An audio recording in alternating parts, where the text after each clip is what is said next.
Hello friends, today I am here again with the theme number 5 of class 12 history, part 2 book, The Themes of Indian History, and the topic is Through the Eyes of Travelers.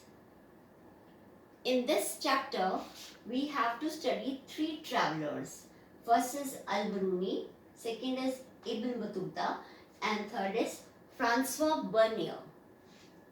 Al-Biruni is from Uzbekistan, Ibn Battuta from Morocco, and Francois Bernier was from France. And the period in which they are visiting India, that is between 10th century to 17th century. So we have to study the accounts of these travelers during this period, and they're writing the various things what they see in this particular period in India. ये जब भारत आए हैं अलग अलग समय पर, तो जो भी ये कुछ देख रहे हैं वो अपने अकाउंट्स में लिख रहे हैं, और यही अकाउंट्स इनके सोर्सेज हैं टू अंडरस्टैंड दिस चैप्टर. इस चैप्टर को समझने के लिए यही इनके रिसोर्सेज, इनको हम सोर्सेज मान लेते हैं, इनकी राइटिंग्स को, जो भी इन्होंने अकाउंट्स लिखे हैं. And timing is 10th century to 17th century. So first we will take up Al-Biruni. Al-Biruni Uzbekistan में रहते थे. That is in the nearest part of Russia. तो उज्बेकिस्तान में रहते थे, and he was born in 973 in Khwarizm.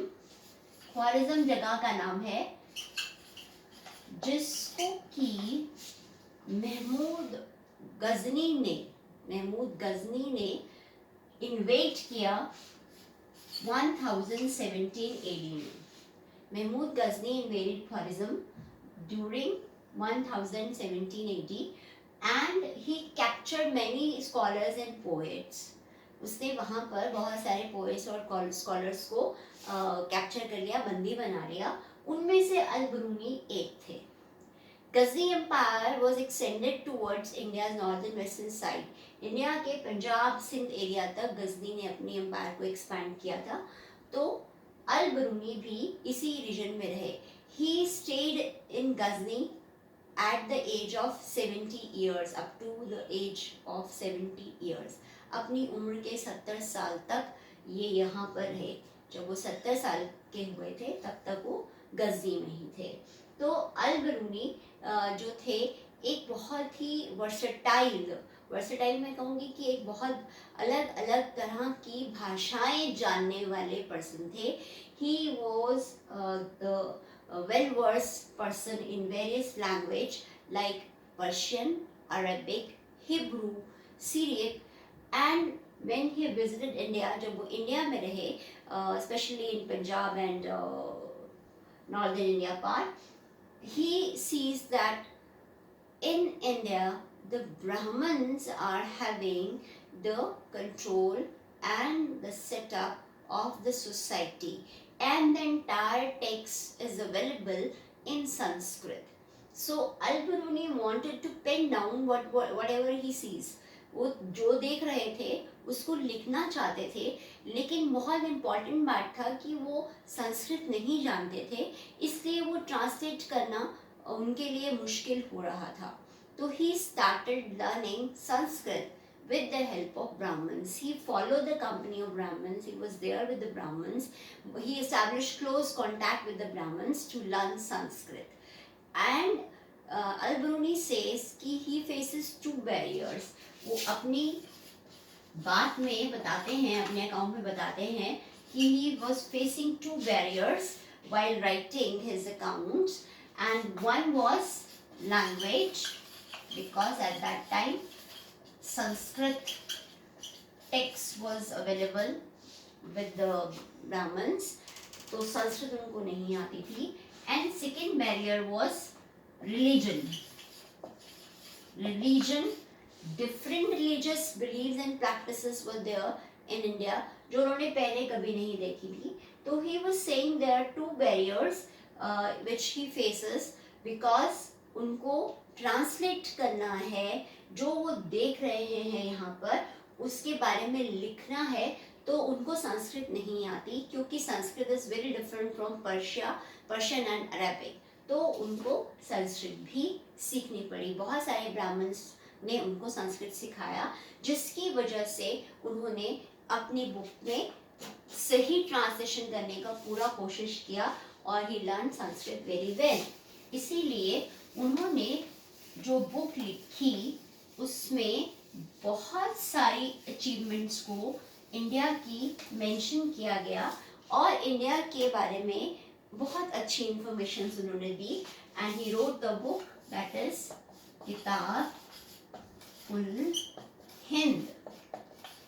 This is the book he wrote, किताब उल हिंद।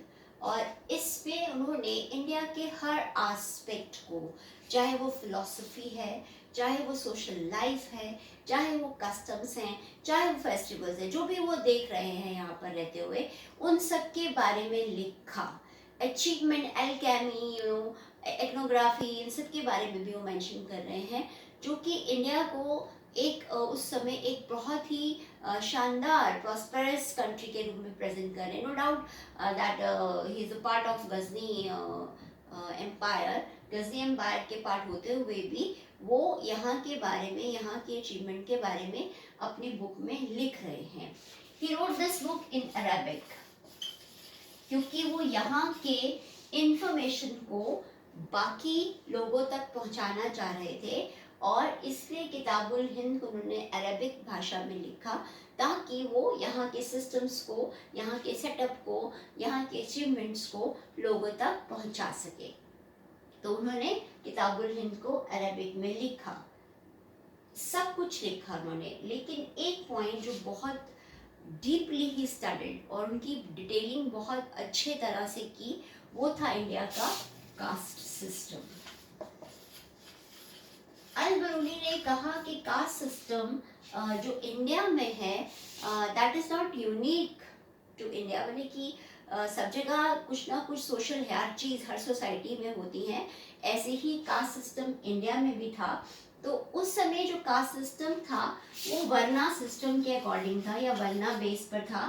और वर्ना base आप इसके बारे में पढ़ चुके हैं थीम नंबर 3 में, जहाँ पर भी है ब्राह्मण, क्षत्रियास, वैश्य, शूद्रास, ये 4 वर्णा हमारे पास हैं, और उसको उन्होंने बहुत ध्यान से फॉलो किया। और वो बताते हैं कि बाकी सोसाइटीज़ में भी सोशल हायरार्कीज हैं। जैसे पर्शिया का एग्जांपल देते हैं कि पर्शिया में भी 4 लेवल्स हैं, किंग्स हैं, प्रीस्ट हैं, फिजिशियंस हैं, एंड पीजेंट्स एंड आर्टिजन्स हैं। ये लोग सब लोग हैं वहाँ पर, लेकिन वो उस वर्ना सिस्टम के जैसे नहीं है जो कि इंडिया में बताया जा रहा है। वर्ना system was based on occupation and birth, और बहुत ब्राह्मणिकल कंट्रोल इतना रिजिड है यहाँ पर, जिसको कि वर्ना सिस्टम को बहुत कॉम्प्लेक्स होते हुए ये देखते हैं, और ये कहते हैं कि इंडिया में कास्ट सिस्टम जो है ये क्वेश्चनेबल है बात, क्योंकि यहाँ पर स्पेशली शूद्रास के लिए जो वर्ड यूज़ हुआ है, एक पोल्यूशन वर्ड यूज़ हुआ है, उसके ये बिल्कुल फेवर में नहीं थे। ही सेज कि this is against the law of nature. ठीक है कि सोशल हायरार्की होती है, लेकिन वर्ना सिस्टम इस तरह का जो इंडिया में वो देख रहे थे, उसको उन्होंने थोड़ा सा कहीं ना कहीं क्वेश्चन में खड़ा, उसके आगे क्वेश्चन मार्क लगा दिया इसलिए। और आपकी बुक में एक वर्ना सिस्टम के बारे में पूरा सोर्स है जो अल-बरूनी ने लिखा है, और कई बार बोर्ड में वो सोर्स आ चुका है, उसके बेस पे क्वेश्चन आ चुके हैं, जहाँ वो शूद्रास के लिए खुश नहीं है, because they face this saying कि दे आर पुअर, वो बहुत गरीब हैं, उनके साथ बहुत अच्छा बिहेवियर नहीं होता, कोड ऑफ लॉज हैं उनके लिए, कुछ कोडिफिकेशंस हैं जो उनको माननी पड़ती हैं। तो अल-बरूनी उसके साथ खुश नहीं है। Otherwise in किताबुल Hind he is writing the achievement of India in all the sections of the society, और मेनली जो परसेप्शन ऑफ सोसाइटी है उसको मेंशन कर रहे हैं, और ये भी बता रहे हैं कि इंडिया एक प्रॉस्परस नेशन है, और यहाँ पर सिस्टम्स अच्छे हैं, लोगों की नॉलेज अच्छी है, क्योंकि संस्कृत टेक्स्ट जब उन्होंने पढ़े, चाहे वो पतंजलि के बुक पढ़ा, चाहे वो मनुस्मृति पढ़ा, चाहे वो वेदास पढ़े, तो ही केम टू नो कि इतना कुछ यहाँ पर, इतना नॉलेज, इतनी ज्ञान, इतना जानकारी लोगों को है. तो he was very much surprise and he pen down all these things in his Kitabul Hind book. This book is having 80 chapters. इस बुक में 80 चैप्टर्स हैं, 80 चैप्टर्स हैं. और अल-बरूनी का प्रेजेंटेशन का तरीका बहुत अलग है. In every chapter he start a question. सबसे पहले वो एक क्वेश्चन पूछते हैं और उस क्वेश्चन के आंसर में then he describe the entire things what he sees. जो देख रहे हैं वो सब खुद ही डिस्क्राइब करके दिखते हैं और एंड में वो कंक्लूजन देते हैं जहाँ पर वो इंडियन सोसाइटी में जो भी उन्होंने जिस पर भी लिख रहे हैं वो चैप्टर, उसको कंपेयर करते हैं with the other societies of the world. इसीलिए हमें जो वर्ना सिस्टम का समझ में आता है कि वो कहाँ कंपेयर कर रहे हैं वर्ना को, पर्शिया से, वहाँ के सिस्टम से अपना कंपैरिजन वो दिखा रहे हैं. तो ये 80 चैप्टर्स का उनका प्रेजेंटेशन है कि start with a question, then he describe each and every aspect of that question, जो जो उनको लगता है वो सब लिखते हैं, and then he conclude the chapter with a conclusion in which he is comparing Indian society और what ever the section he is writing with the other. So this is Al-Biruni. Al-Biruni के लिए आज मैं इतना ही लूँगी इस वीडियो में. Thank you. See you in the next video.